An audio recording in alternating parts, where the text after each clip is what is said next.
hard time not disliking friends of mine who support Hillary. And Wow. I know that that's not a nice thing to say, and I really don't care, right? Because my political views represent the core of who I am, right? And so if you support Hillary and you think she's a better candidate, at least explain to me why, right? Explain to me in detail why you believe her policies are more progressive than Bernie's. Explain to me why you think her voting record is better than Bernie's. Explain to me why she would represent you as a working class millennial, okay, who has so much student loan debt you don't know what to do with your life. Explain to me why she would be a better candidate for you. Please do it. Not because you're wrong on the policy, you're obviously massively right on the policy, but because they just don't know politics. No. But they just don't know it. Disagree, because I understand if they might be ignorant on some policy ideas, but I have friends that I have sat down with and had very detailed conversations. Look, I'm not here for a fucking hobby, okay? This is what I do for my career, okay? This is what I live for. So it's not like I'm reading some headlines and I'm like, hey, I want to engage in some political discourse. No. So I sit down and I explain to them in so many different ways. I had conversations about Hillary Clinton's support of private prisons, Hillary Clinton's support of for-profit colleges, Hillary's support of ridiculous foreign policy that has only perpetuated more war. Detailed explanations for why she is not a good progressive candidate. Yeah. And they reject that evidence. And so how is it possible for me to respect them after that? No. I'll tell you a couple of reasons why. I need to hear this too, because I feel exactly the same way. You feel the same way. It's very hard when people dismiss logic, and that you still have to retain respect for them. When people that you do respect and you consider to be on the right side of issues start to sound more like George Bush supporters than they do a Democrat, it's hard to maintain a relationship with those people. And the same kind of relationship you had, I can maintain a dispassionate relationship, but these are real relationships. And when someone is kind of like lets me down like that and shows that they can, at the flip of a switch, be the exact opposite of what I thought they were and argue like a Bush supporter instead of a Democrat, it makes it very, very difficult. Well, you guys and that's why I stay off Facebook. Stabby666 says on YouTube Super Chat, are TYT ever going to address Jimmy Dore still defending Russia and blaming Clinton and Obama for everything after 2 years? Look, we have difference of opinion. It's okay. Massive differences in opinion. That's okay. Let me just be clear about that. That's okay. No. If Trump gets elected, it's okay. He's going to be a disaster, and we're going to have a revolution. And then as soon as he gets elected, stop talking about Trump so much. You talk about Trump. That's all you talk about. You're obsessed with Trump. First of all, President of the United States, yeah, we're going to talk about Donald Trump, okay?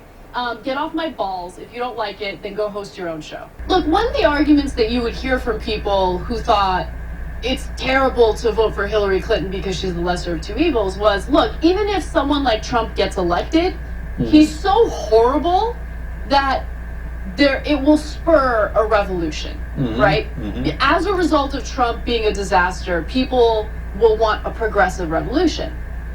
But then a lot of the people who made that very argument now turn around and criticize you if you do your job and report on what Trump is doing in office, okay? It absolutely did have something to do with Russia because he made his money through Russia, through representing Russian interests in Ukraine in order to help Vladimir Putin achieve what he wanted in Ukraine.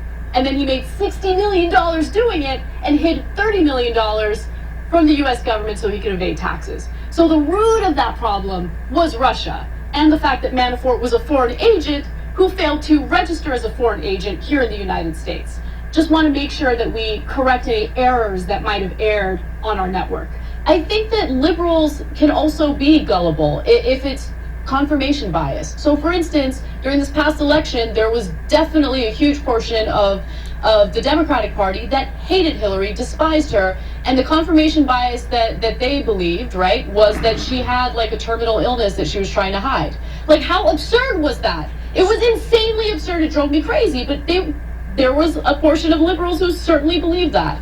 And Hank Thompson, who was a comedian in Chicago, knew of me, and Cenk Uygur had gotten hired by MSNBC, and they needed guest hosts. And so Hank said, hey, there's this guy who has our special on Comedy Central that's all politics. It's all political jokes. It's this guy Jimmy Dore. It's called Citizen Jimmy. You should have him in, see if it works. And so lo and behold, the Young Turks opened up their door to me, and I walked in, and we've been working together ever since. And I remember Steve-O was there, and I met Anna that first time, and JR, and it was, I was so, it was such a fun place to be. And so I was real thrilled and flattered that they invited me to be part of their group. And one of the funnest times of my life was the Bernie Sanders campaign. And so I just want to thank Cenk, Uygur, and everybody at TYT for including me in that. That was really, I went to Iowa and I covered Bernie here in California. I went to Las Vegas and covered the primary, the caucuses, and I learned so much, and I wouldn't have done any of that stuff if it wasn't for the Young Turks.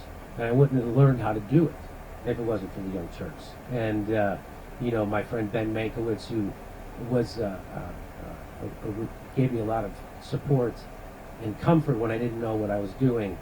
And and I learned a lot from Cenk Uygur, like how to do this. Like, he's a force, and he opened my eyes to a lot of things. So it was real,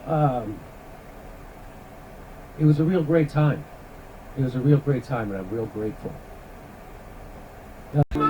Somebody called Jimmy Dore.